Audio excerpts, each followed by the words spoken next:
यह सिर्फ एक रक्षा समझौता नहीं है, बल्कि यह भारत की हवाई शक्ति और पड़ोसी देशों को दिया गया एक सीधा संदेश है। कई सालों से भारतीय वायुसेना 5वीं पीढ़ी के लड़ाकू विमानों का इंतजार कर रही थी। अमेरिका अपना F-35 देने को तैयार था, रूस सुखोई 7 का लालच दे रहा था और हमारी सरकार चुप थी। लेकिन अब पहली बार रक्षा मंत्रालय ने साफ कह दिया है, बस बहुत हुआ, अब लेना पड़ेगा। और लेना भी ऐसा वैसा नहीं, बल्कि एक ही बार में 2-3 स्क्वाड्रन, यानी सीधे 60 लड़ाकू विमान। अब आप सोच रहे होंगे कि ऐसा अचानक क्या हो गया, तो सुनिए। सबसे पहले तो हमारा पुराना भरोसेमंद में गिक्की बस, जो 62 साल से वायुसेना का हिस्सा रहा है, अब सितंबर 2025 में आखिरकार रिटायर हो रहा है। कभी 400 के आसपास में किंगीस थे, आज बस 40 बचे हैं और वे भी अब विदा होने वाले हैं। इसका मतलब हमारी वायुसेना की स्क्वाड्रन क्षमता 42 से गिरकर सीधा 29 पर आ जाएगी। दूसरा बड़ा कारण है एम का, जिसे लेकर सरकार ने हाँ तो कर दी है, लेकर प्रोटोटाइप आने में ही 10 साल लगेंगे और बड़े पैमाने पर उत्पादन तो 2035 से पहले भूल ही जाएंगे। तो अब सवाल है कि जब हमारे पास विमान ही नहीं होंगे, तो क्या हम चीन और पाकिस्तान को दूर से देखते रहेंगे? इसलिए वायुसेना ने रक्षा मंत्रालय को एक शानदार प्रस्तुति दी और कहा, भाई अगर आज 5वीं पीढ़ी के विमान नहीं आए तो कल बहुत देर हो जाएगी। और यही बात रक्षा सचिव आर के सिंह की अगुवाई वाली अधिकार प्राप्त समिति को भी समझ आ गई। उन्होंने तुरंत हामी भर दी और अब खरीद का काम शुरू हो चुका है। अब असली मसला आता है कि कौन से विमान आएंगे, अमेरिका वाला F-33 या रूस वाला सुखोई 57। देखिए, F-33 है तो दुनिया का सबसे ज्यादा तैनात किया गया 5वीं पीढ़ी का लड़ाकू विमान, और यह पूरी तरह से युद्ध में साबित भी हो चुका है। लेकिन दिक्कत यह है कि अमेरिका जब भी प्रौद्योगिकी निर्यात करता है तो साथ में 2 किलो प्रतिबंध भी मुफ्त में देता है। हर प्रणाली पर नजर, हर बटन के लिए अनुमति। ऊपर से भारत उसका सहयोगी भी नहीं है, नाटो का हिस्सा है, तो संवेदनशील प्रौद्योगिकी खुलकर मिलना थोड़ा मुश्किल है। अब बात करें सुखोई 57 की, तो रूस ने प्रस्ताव दिया है, चलो मिलकर बनाते हैं। हिंदुस्तान एरोनॉटिक्स लिमिटेड में उत्पादन करो, रडार तुम्हारा, ढांचा हमारा, कीमत भी कम है और सह उत्पादन का रास्ता भी खुला है। लेकिन भाई भरोसा कैसे करें? न कोई ऑपरेशनल रिकॉर्ड है, न सेवा योग्यता की गारंटी, और पहले वाला संयुक्त परियोजना भी तो अधूरा छोड़ दिया था। यानी दोनों विमानों के अपने अपने फायदे और नुकसान हैं। फैसला अब सीधे प्रधानमंत्री कार्यालय के स्तर पर होगा। अब देखिए, सवाल ये नहीं है कि हमने विमान लेने का फैसला कर लिया। असल सवाल तो अब शुरू होता है, कौन सा विमान कब आएगा, कितना आएगा, और क्या उसके पीछे कुछ और भी चल रहा है। मतलब सतह पर तो फैसला दिख रहा है, लेकिन नीचे की राजनीति, कूटनीति और रणनीति क्या कहती है? तो चलिए थोड़ा अंदर झांकते हैं। भाई, अगर भारत ने अमेरिका की F-35 को चुना, तो समझिए दुनिया की सबसे सख्त प्रौद्योगिकी साझेदारी में हम प्रवेश करने जा रहे हैं। हाँ, विमान मिलेगा, लेकिन उसके साथ निगरानी पैकेज, अंतिम उपयोगकर्ता समझौता, उपयोग खंड और ऊपर से गोपनीयता वाला झुनझुना भी मिलेगा।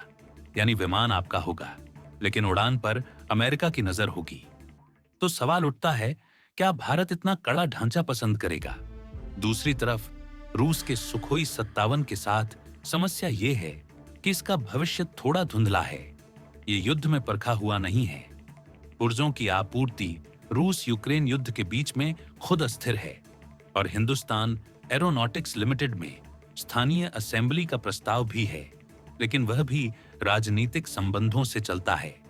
ऊपर से रूस का ट्रैक रिकॉर्ड, कभी हां कभी ना, उस पर कितना भरोसा करे।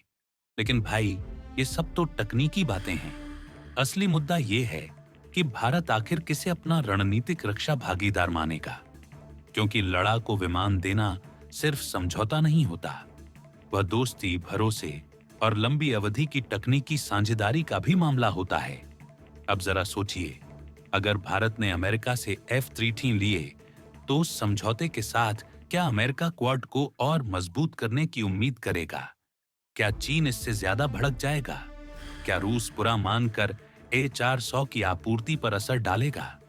और अगर हम रूस की तरफ जाते हैं तो क्या पश्चिमी सरकारें भारत पर दबाव बनाना शुरू करेंगी?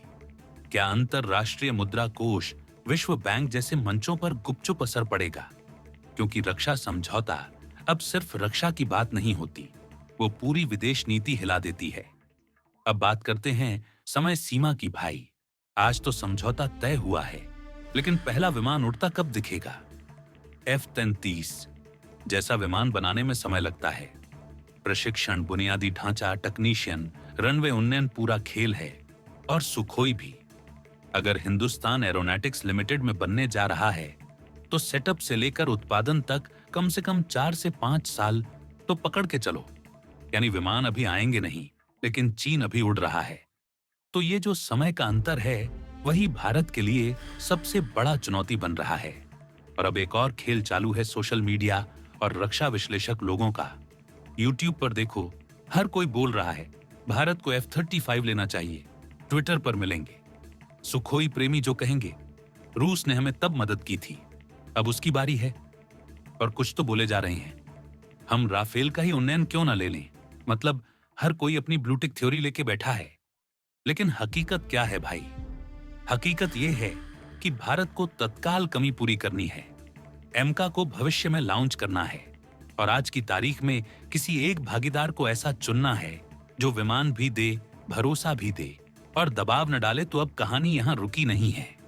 अब असली ड्रामा तब शुरू होगा जब सरकार बताएगी कि हम किसकी तरफ जा रहे हैं, अमेरिका की तरफ, रूस की तरफ या कहीं कुछ और ही पक रहा है। और भाई, जैसे ही वह फैसला आएगा, पूरा माहौल गर्म होगा। अमेरिका से बयान आएगा, रूस अपनी छूट नीति बदलेगा और रक्षा विशेष अज लोग यूट्यूब पर विशेष लाइव लेकर बैठेंगे। लेकिन एक बात तो तय है, ये सिर्फ लड़ाकू विमान समझौता नहीं है। ये भारत की विदेश नीति, आत्मनिर्भरता और रणनीतिक कदम का परीक्षण है। क्योंकि 60 विमानों से लड़ाई नहीं जीती जाती, सोच और समय से जीती जाती है। तो दोस्तों, अब सवाल उठता है कि जब भारत इतने महंगे विमान खरीदने जा रहा है, तो क्या इससे एमका परियोजना की गति धीमी हो जाएगी? कहीं ऐसा तो नहीं कि बाहर से विमान आ रहे हैं तो अपने वाले को थोड़ा ठंडे बस्ते में डाल दो। लेकिन यहीं पर आती है असली योजना। सरकार ने बिल्कुल साफ कहा है, भाई सुनो, जो हम बाहर से ले रहे हैं वो सिर्फ एक अस्थायी व्यवस्था है। स्थायी समाधान तो एमका ही है। मतलब जब तक एमका तैयार नहीं होता, तब तक के लिए यह विदेशी विमान एक तरह का वायुसेना बूस्टर है। और जैसे ही एमका तैयार हो जाएगा, ये सभी महत्वपूर्ण विमान धीरे धीरे चरणबद्ध तरीके से हटा दिए जाएंगे। सीधा प्लान। जब तक हमारा बच्चा बड़ा नहीं होता, तब तक बाहर से आया मेहमान ही संभालेगा। अब आप सोचिए, एमका सिर्फ एक विमान नहीं है, वह भारत की रक्षा, आत्मनिर्भरता का चेहरा है।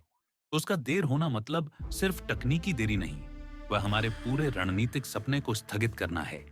लेकिन अब सरकार कह रही है कि भाई, हम एमका पर काम पूरी तेजी से करेंगे और इस समझौते से उसका कोई नुकसान नहीं होगा, बल्कि इससे हमें वक्त मिलेगा, अनुभव मिलेगा और आगे चलकर तुलनात्मक आधार भी तैयार होगा। अब यहाँ पर एक और चीज आती है, बजट। अब भाई 60 लड़ाकू विमानों की बात हो रही है तो बात अरबों में नहीं, लाखों करोड़ों तक जाती है। F-35 की बात करें तो एक विमान की कीमत 800 से 1000 करोड़ के आसपास बताई जाती है। सुखोई 57 सस्ता है, लेकिन वहां गुणवत्ता, सेवा योग्यता और निर्यात प्रतिबंध जैसी चिंताएं हैं। अब ऐसे में जनता का सवाल भी बनता है, भाई जब एमका पर भी खर्चा हो रहा है और बाहर से भी खरीद रहे हैं, तो क्या दोनों तरफ पैसे जलाए जा रहे हैं? और यही सरकार का तर्क आता है, नहीं भाई, ये कोई खर्चा नहीं, ये निवेश है। एक तरफ तत्काल खतरे को निष्क्रिय करने के लिए योजना है, दूसरी तरफ लंबी अवधि की स्वदेशी शक्ति तैयार हो रही है। दोनों की जरूरत है और दोनों पर बराबर ध्यान दिया जाएगा। अब बात करते हैं वायुसेना की रणनीति की। भाई, ये सिर्फ मात्रा का खेल नहीं है, गुणवत्ता, क्षमता और तैनाती की गति की भी बात है। वायुसेना साफ कह रही है, हमें सिर्फ विमान नहीं चाहिए, हमें ऐसा मंच चाहिए जो रडार से बच सके, लंबी दूरी तक हमला कर सके, कई भूमिकाएं निभा सके। दोस्तों, आपको हमारी यह वीडियो कैसी लगी, कमेंट बॉक्स में जरूर बताएं। मिलते हैं अगले वीडियो में। तब तक के लिए जय हिंद, जय भारत।